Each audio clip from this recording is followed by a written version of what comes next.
Oye, Nicolás, ¿cómo se causa una impresión en una primera entrevista? Invertimos tasa de rotación, que fue invertida totalmente, brutalmente, y hicimos crecer la empresa pues de 10 empleados a 50 en 2 años. Ya cargos un poco más altos, cargos que estemos hablando de unos 80 a 100.000 euros al año, ¿cuáles son esos requisitos que buscan esas empresas? Todo el que va a una entrevista intenta dar su mejor perfil, no es que mienta, pero dar tu mejor perfil es ocultar otras cosas. Y al reclutador le interesa porque pone en juego cada vez que entrevista a alguien su puesto de trabajo. Yo veo que cada vez más se valora muchísimo las soft skills, que se llaman el saberte vender, y no tanto el perfil técnico, porque al final es como algo que te permite desarrollarte mucho más, te permite ser más pícaro, ¿no? ¿Crees que de aquí poco las empresas privadas dejarán de darle tanta importancia al título universitario y se centrarán más en eso? Ahí realmente lo que tienes que ver es qué actitud coge ante las preguntas que le hacen. Si la actitud es defensiva, y se nota mucho porque hay una retracción, hay un cruce de brazos, hay una falta de mirada bidireccional. ¿Hay alguna pregunta que puede hacer el entrevistado o entrevistador que dé esa confianza y le ayude a destacar frente a muchos perfiles? Identificar a un mentiroso no es fácil, pero sí se pueden utilizar dentro de un proceso, de una entrevista, utilizar ciertos pasos que te puedan ayudar a que esa persona pues cometa algún error y demuestre que está mintiendo. ¿Cuál dirías que es, por ejemplo, el 20% de esfuerzos que se podrían hacer en una entrevista, hablando del no verbal, de la gesticulación o puede ser de expresiones faciales, que representarían el 80% de resultados, de una buena impresión, una buena imagen? El fallo que cometen la mayoría de las empresas es que buscan los perfiles top y no buscan...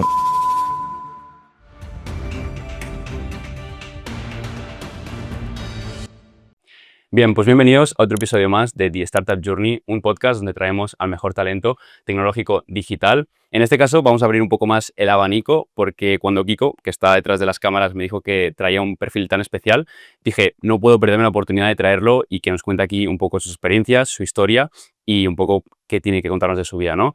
Es una persona que ha trabajado en la policía en varios niveles durante toda su vida, también transicionó al mundo corporativo, ayudando a equipos a poder mejorar la rotación en empresas, ¿no? Ineficiencias, y ahora se dedica, ¿no? Ahora mismo a poder ayudar de la otra parte a esas personas que están en procesos de selección y quieren entrar en multinacionales, en nacionales, y les cuesta esa parte de la entrevista. Entonces, él, con todas las experiencias de lo que es lenguaje no verbal, todo lo que aprendió en la policía, ahora mismo les está ayudando. Así que para mí es un placer tenerte aquí. Nicolás Romero, bienvenido. Muchas gracias por invitarme, muchas gracias. Pues nada, espero que sea una conversación muy, muy buena, que la verdad que con toda tu experiencia no lo dudo. Una pregunta que siempre hago al principio, ¿no? Es, ¿qué debemos comprender del Nicolás del pasado para entender en lo que hoy te has convertido como persona y como profesional? En este caso, para quien no lo sepa, tienes una carrera bastante extensa. Sí, bueno, yo soy una persona normal, lo que pasa es que soy inquieto. Soy muy inquieto y me gusta aprender. Y dentro de los distintos destinos que he estado, el último fue el que me motivó para aprender sobre todo inteligencia emocional, comunicación no verbal, psicografología, la formación que para aprender cómo podía abordar ciertos hechos que a mí me parecían falsos. Y bueno, a mí, a muchos compañeros, ¿no? Pero cómo podía abordarlos desde una cercanía hacia las personas. Eh, de esta forma creé un modelo de entrevista, un modelo de interrogatorio que se extendió, se extendió por toda España, en el que era mucho menos invasivo y en el que ayudaba un poco a las personas a sentirse más cómodas dentro de haber cometido un error en una denuncia y no pasar un mal rato, dar una oportunidad a la gente.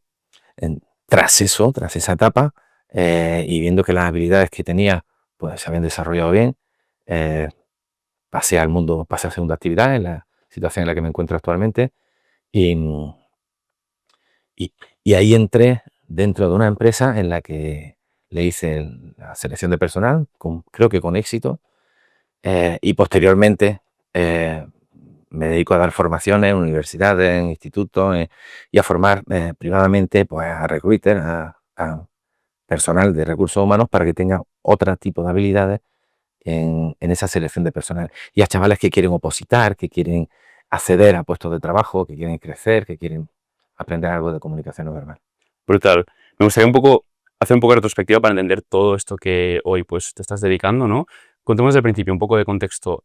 ¿Cómo empieza todo? Es decir, tú entras en policía, ¿cómo te desarrollas ahí y no? ¿Y qué aprendizajes te llevas que hoy estás aplicando en tu vida? Bueno, yo están en distintos destinos dentro de la policía y unos mejores, otros peores, dentro hay de todo, ¿no?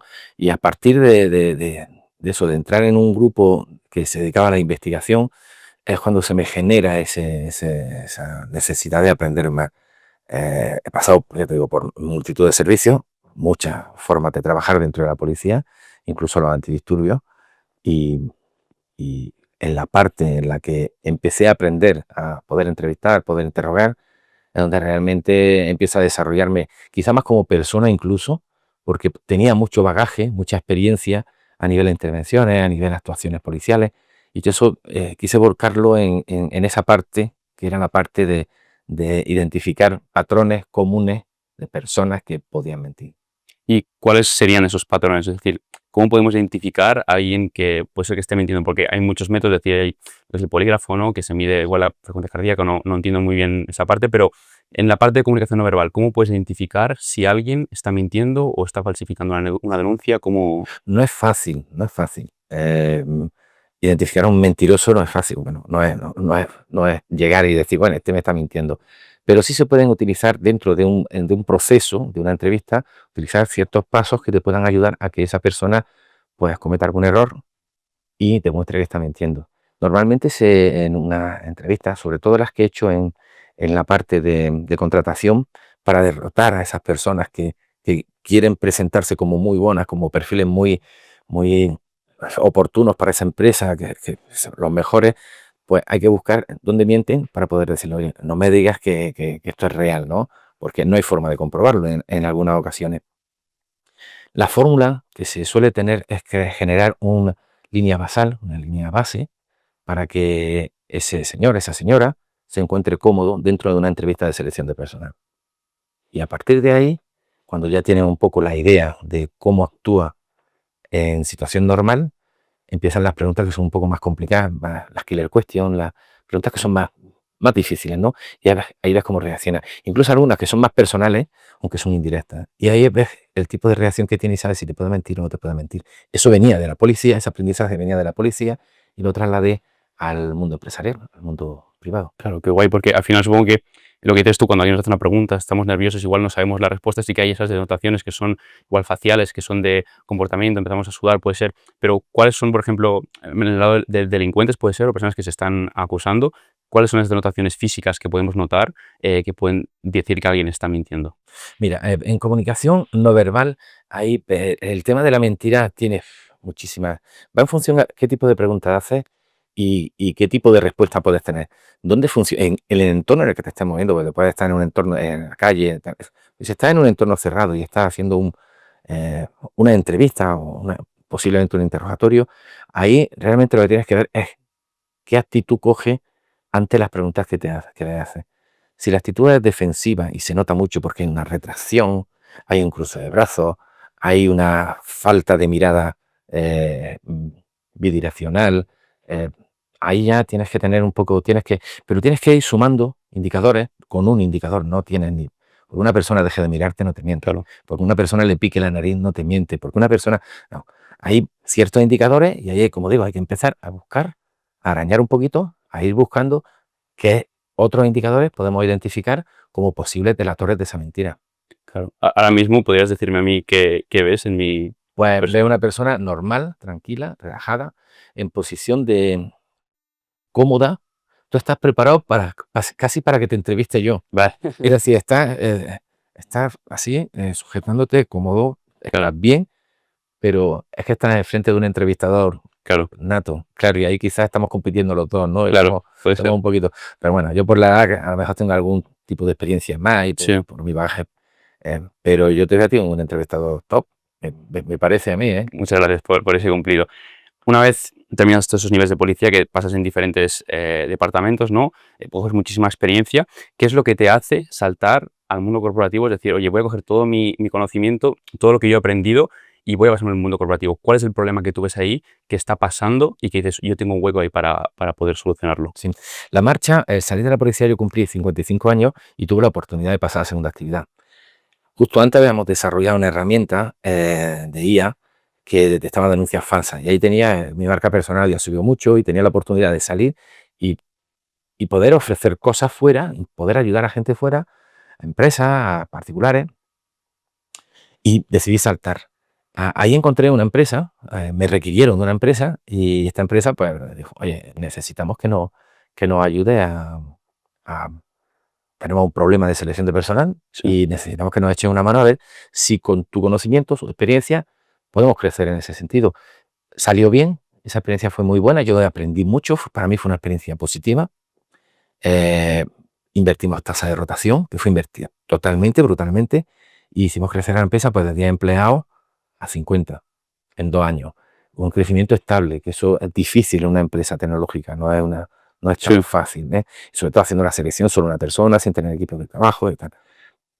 Posteriormente lo que hago, digo, oye, necesito aprender más cosas, necesito saber más cosas, y como me gusta el mundo de la formación, pues dije, oye, voy a dar clases a la gente que lo necesite. Quiero enseñar a la gente comunicación no verbal, pero siempre desde el ámbito de la verdad, no buscando, digo, yo le puedo enseñar a la gente, oye, ¿quieres aprender a mentir mejor? Sí, sí. pues yo le enseño cómo miente mejor, pero me interesaba más el mundo de recursos humanos, en el que podía ayudar a gente a acceder a empresas, pero incluso a los reclutadores a tener otros indicadores, otras formas de seleccionar que vienen del ámbito policial Claro. y que no son invasivos, que es lo importante. Claro, porque al final yo también, que estoy en el mundo tecnológico, veo como igual lo que son los procesos de selección en empresas muy grandes, hablamos, yo que sé, Google, ¿no? Microsoft, sí que tienen entrevistas como son muy técnicas, pruebas que son muy duras, pero también creo que ahí hay un error, ¿no? Y es que yo veo que cada vez más se valoran muchísimo más las soft skills que se llaman, el saberte vender, y no tanto el perfil técnico, porque al final es como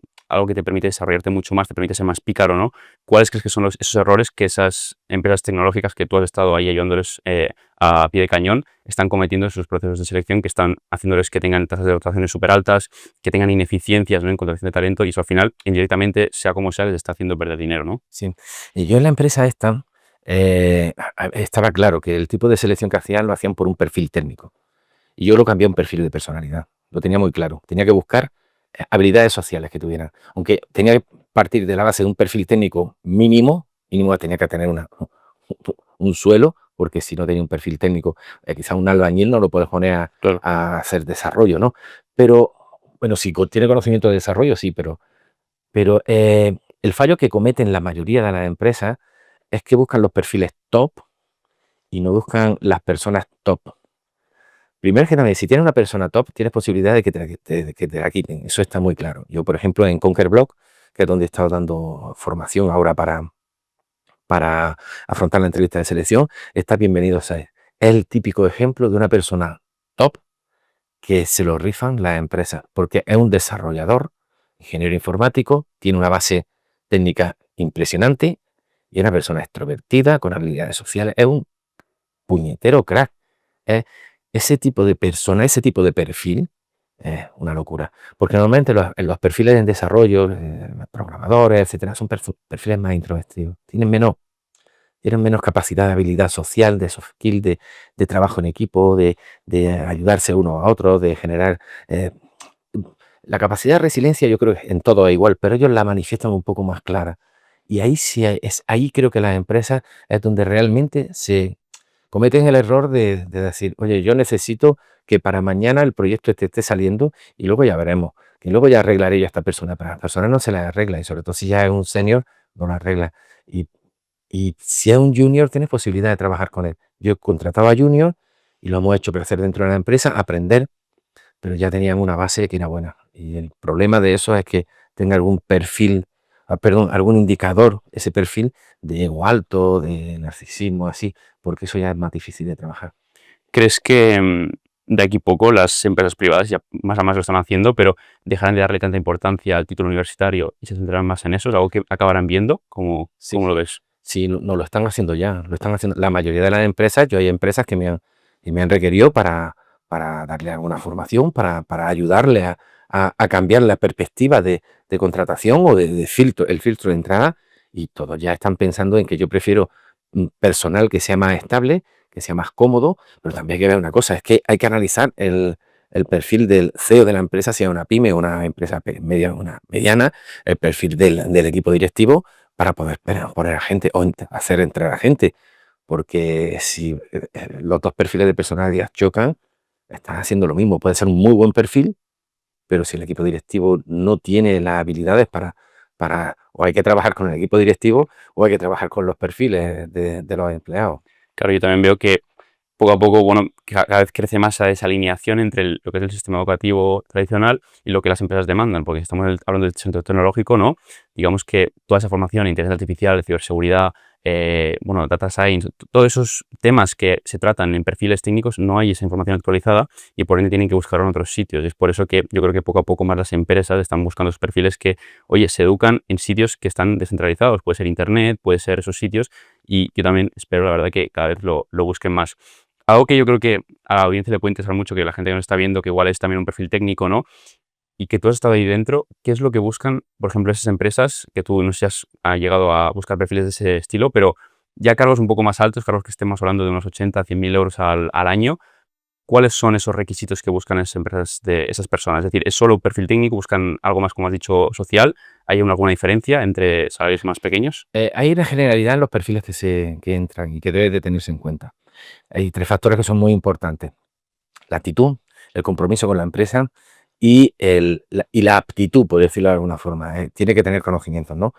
Eh, si una persona no es proactiva, no tiene una actitud de verdad que merezca la pena, no, esa persona no entra. Para directivo a nivel medio, ¿qué es lo que se busca? Que tenga una autoestima alta. Si no tiene autoestima alta, se lo van a cargar los de abajo. Hay que ir buscando perfiles que ayuden a crecer a la gente, que ayuden, que sepan motivarlos, que tengan habilidades sociales en este sentido bastante desarrolladas y el perfil técnico esté por encima de los de abajo, porque si es uno de una persona que está por debajo de ti en la escala de trabajo sabe más que tú, y puede ser malo, genera toxicidad, genera conflictos, eso es lo que hay que evitar. Y una de las cosas que las empresas no hacen es hacer seguimiento del personal que tiene. Hacen mantenimiento de las máquinas, como digo yo, y no hacen mantenimiento de las personas, que se creen que por darle a las personas un día jugando al fútbol, a 2 días haciendo Team building, sí, sí. sí, lo que quieran, da igual, con eso ya lo tienen todo hecho, ¿no? Y tienen que analizar a la gente, ver cuáles son sus problemas, como ya hace la empresa, tener la puerta del despacho abierta y cuando pasaban, ¿puedo pasar? Sí, siéntate, cuéntame, cuéntame, ábrete. Se soltaba, me abría, me contaba y decía: "Mira, esto no son problemas, esto tú y yo lo solucionamos, esto vamos a echar aquí". Y gente que tenía una personalidad más baja, que eran muy buenos técnicamente, pues le damos un empujo y eso había que estar trabajando un poco con ellos, pues no todos los días, pero cada 2 meses, 3 meses, hay que darle un pequeño empujadito. Para eso está recursos humanos, para eso están las personas que tienen que tener, que cuiden de ellas. Claro, es muy importante lo que has dicho porque yo creo que para mí lo que es la cultura de la empresa es muy importante. Al final, las empresas son personas, ¿no? Eh, y es muy importante trabajar esa parte, que cada empresa tenga sus valores muy claros y que sus empleados, sobre todo, se sientan bien, ¿no? Que sea gente que en su día a día, oye, si tienes que hablar con alguien, por eso yo creo que la figura de un coach, en este caso, una figura como tú, es muy importante en esas organizaciones. ¿Cómo se afecta esto, por ejemplo, en el teletrabajo? Es decir, ¿se pierde mucho más esa capacidad de poder tener, de poder construir una cultura sana, de poder construir una estructura de empleados que sea sostenible? ¿O cómo lo has visto tú? ¿Es algo que tiene un efecto, no? Mm. Si el trabajo, ahora las empresas están volviendo al trabajo presencial, porque se han dado cuenta que se desequilibran mucho los equipos, cada uno trabajando en su casa. Y se desequilibran porque cada uno ya está muy cómodo en su casa y se crean una serie de prerrogativas que dicen: oye, mira, yo voy a entrar, ficho a las 8. Bueno, ficho a las 8, pero voy a tomarme el café, Claro, voy a tal, y empiezan a... No es por la productividad, porque normalmente yo trabajaba en casa, yo haciendo el trabajo dentro de la policía estuve un tiempo trabajando en casa, tuve esa suerte, eh, y yo trabajaba el doble casi. Yo es que era así de... Pero hay mucha gente que se lo toma de otra forma. Pero a nivel cohesión de equipo, a nivel... Se pierde mucho porque el tocarte todos los días, una sonrisa, oye, un cafelito, venga, el hablar sobre tu problema o sobre tu alegría, alguna cosa que de verdad que quieras compartir con tus compañeros, con tus compañeras, eso se va perdiendo si no hay un trabajo híbrido. Para mí creo que lo importante es tener la posibilidad de estar en casa trabajando algún día, o un día en semana, o 2 días en semana, pero que nunca se pierda la presencialidad. claro. Muy importante. O sea, hay muchísimas empresas tecnológicas ahora que están partiendo desde cero, en remoto, y que, bien, o les funciona muy bien, pero sí que hay otros que tienen más problemas en ese sentido. Sabemos que España es un país con un talento brutal, aunque, bueno, haya muchísima demanda, pero poca oferta de ese talento que buscan, ¿no? Ya sea porque, oye, no tienen formación o ya sea porque se van, ¿no? Pero sí que hay esas personas que tienen el talento y están buscando esas oportunidades, que tú ahora mismo les estás ayudando. Y me gustaría preguntarte que cuando una persona está en un proceso de selección, en su discurso, ¿no? No hablamos de la parte no verbal, en su discurso, ¿cuáles son los mayores 3 errores que ves que ellos cometen y que les permiten que igual baje su confianza, su denotación, su claridad en el mensaje y que al final no terminen siendo seleccionados? Los primeros errores, los más llamativos, son los grados de introversión que pueda tener la gente. Y es muy difícil. El segundo error es no prepararse. Y el tercero te voy a decir que es el yo-yo. Yo le llamo el yo-yo. El hablar de yo, el ego, ¿no?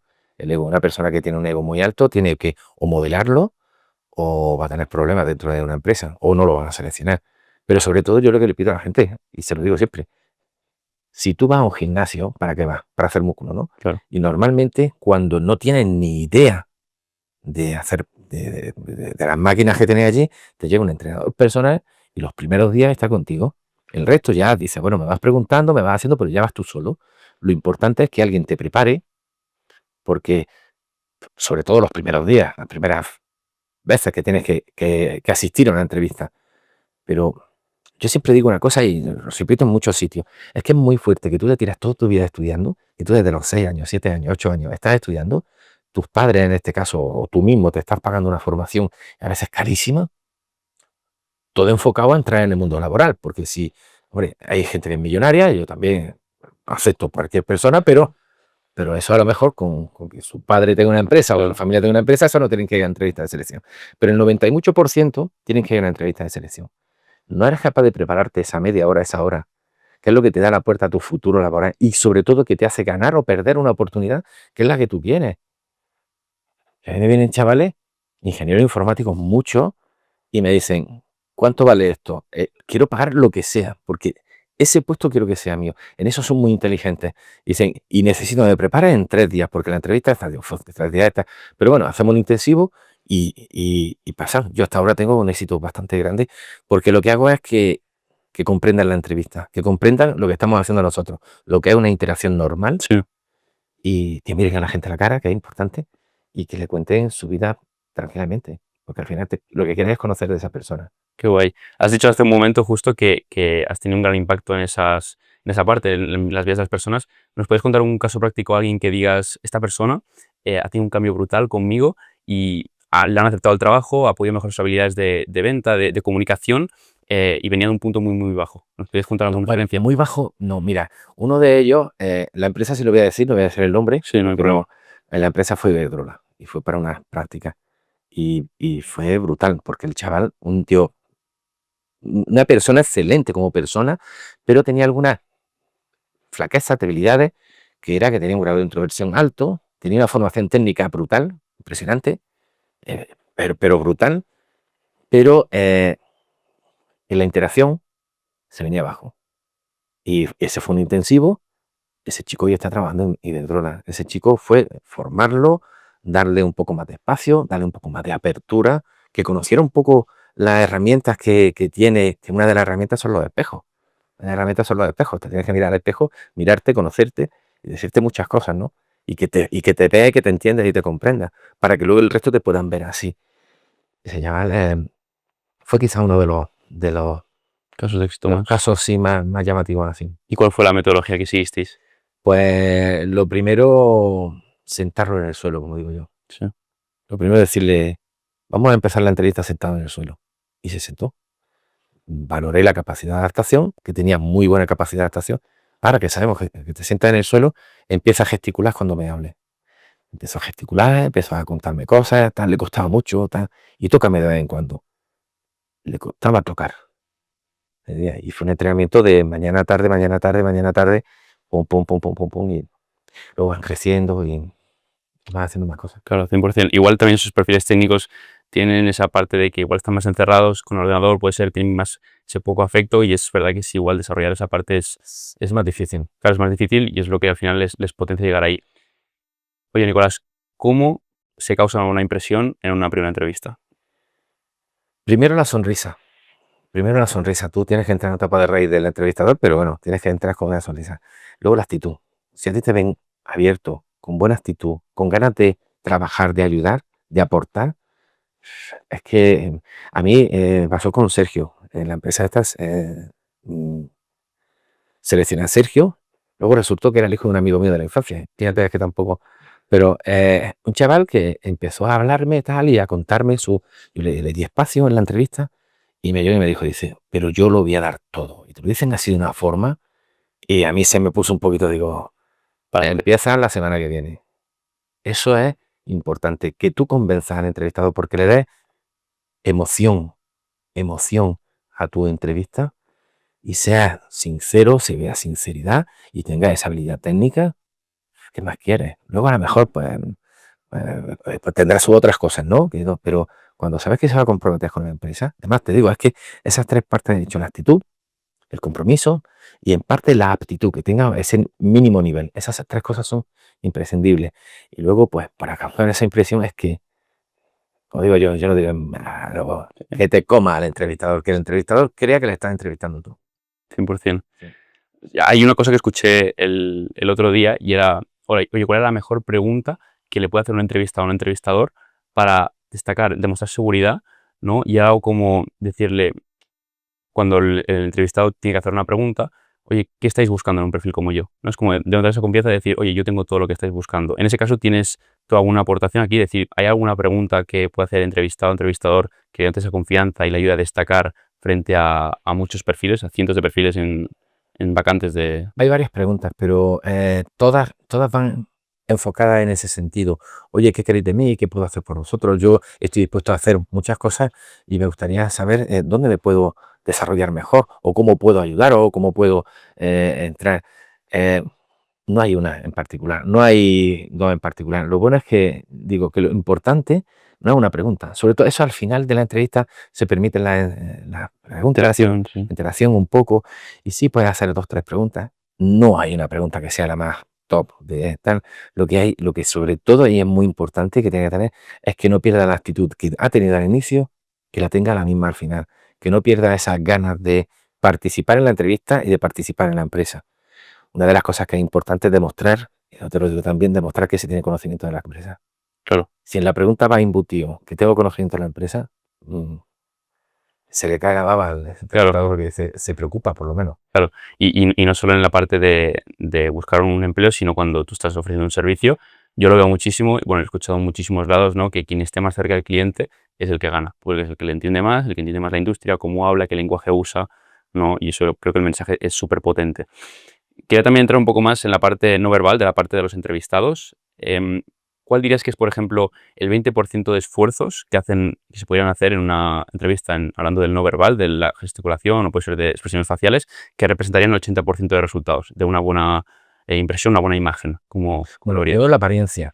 La apariencia es muy importante. Si tú vas a una entrevista y vas con la casa aquí colgada, no te has peinado o no te has afeitado o vas con una camiseta y no tienes eh, esa vista de saber que tienes que causar una mínima impresión. La apariencia es importantísima. Y luego los gestos y las expresiones que sean positivas. Un gesto, siempre hablar con las manos que no sean así, ¿no? Las manos en los bolsillos, en cruce de brazos. Esos son pequeños cierres que si pasan dentro de la entrevista, ahí no. Y las microexpresiones. Las microexpresiones son muy delatadoras. Los pies ayudan mucho a saber si tienes ganas de estar aquí o no tienes ganas de estar aquí. Imagínate que la puerta está aquí y yo hago así y me giro un poquito con las piernas hacia allá. Claro. Dice, "Uf, aquí ha pasado algo. Dentro de la entrevista, algo ha pasado que no saben lo que es en principio, pero esta persona tiene ganas de marcharse. O hay una microexpresión de desprecio, un tirón hacia atrás de la comisura del labio. Así, y te pega un tirón así y dice, ¿qué ha pasado aquí?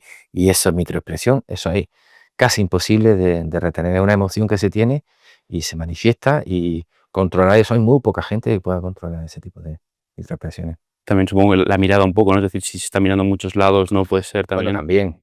Es que hay Hay muchísimas cosas, sí, no, eso es cosas. así. Y supongo también que los recruiters no saben esas cosas, por eso es Bueno, importante que tú... yo creo que hay más gente ya formándose en comunicación no verbal. Sí, Y además, de hecho, yo tengo muchos requerimientos de empresas que me dicen, oye, necesito que a los míos les enseñes comunicación no verbal, pero enfocada solo en la entrevista. ¿Qué tienen que buscar? ¿Qué tienen que hacer? ¿Qué no tienen que buscar? Que no pierdan el tiempo porque a lo mejor te tiras entrevistando a una persona hora y media, y luego al final dices que no. Y si a lo mejor al principio has visto dos expresiones, dos microexpresiones, te dice, puf, aquí hay algo malo. En este sentido, pues el desprecio, o en este sentido, entra mirando el reloj, que esa otra de las... Ahí dices, pues mira, se están ahorrando tiempo, están ganando más dinero porque simplemente tienen el tiempo para un candidato que sea de verdad positivo y que le dé ese espacio. Qué guay, 100%. Oye, pues un poco ya terminando esta entrevista, que la verdad que me gustó muchísimo todo lo que hemos hablado, me gustaría también un poco preguntarte ahora cuáles son tus siguientes pasos. Me has dicho que ahora estás en esta parte de ayudar a esos, parte de recruiters, también ayudar a esas personas a mejorar sus habilidades comunicativas, no verbal, para entrar en entrevistas. Pero cuéntanos un poco más, ¿cuáles son tus objetivos de aquí a el próximo año? ¿Qué es lo que te gustaría hacer? ¿Qué te apasiona ahora mismo? Nosotros estamos preparando un equipo que hemos formado, eh, un curso de comunicación no verbal, un curso de cómo afrontar la entrevista de selección de personal, bueno, varios infoproductos que lo vamos a colgar en internet en breve, ¿no? Para que tenga la posibilidad la gente de tener esos conocimientos y no tenga que estar acudiendo a nadie, sino que se presenten ante un entrevistador con una seguridad 1000, como digo yo. Tienes que ir 1000, no puedes ir 100, tienes que ir 1000. Tienes que llegar allí y que el entrevistador te vea entrar eh, bien, cómodo, tranquilo, con una seguridad en ti mismo o en ti misma y que, y que gane la entrevista, le gane al entrevistador.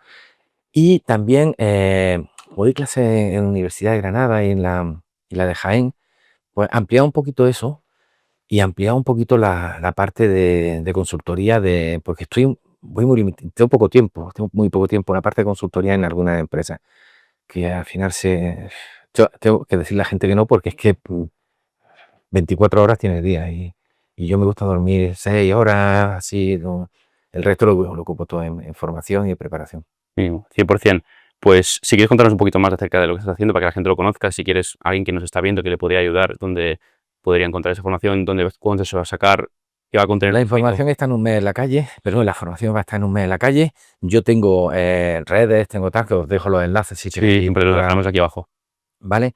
Y todas hacen la consulta, qué es lo que quieres, qué es lo que necesitas y si yo te puedo ayudar. Yo lo que doy es formación a reclutadores para que cambien su perspectiva de lo que es una entrevista de selección y sobre todo que aprendan indicadores que vienen del ámbito policial, que quizás son potentes, ¿no?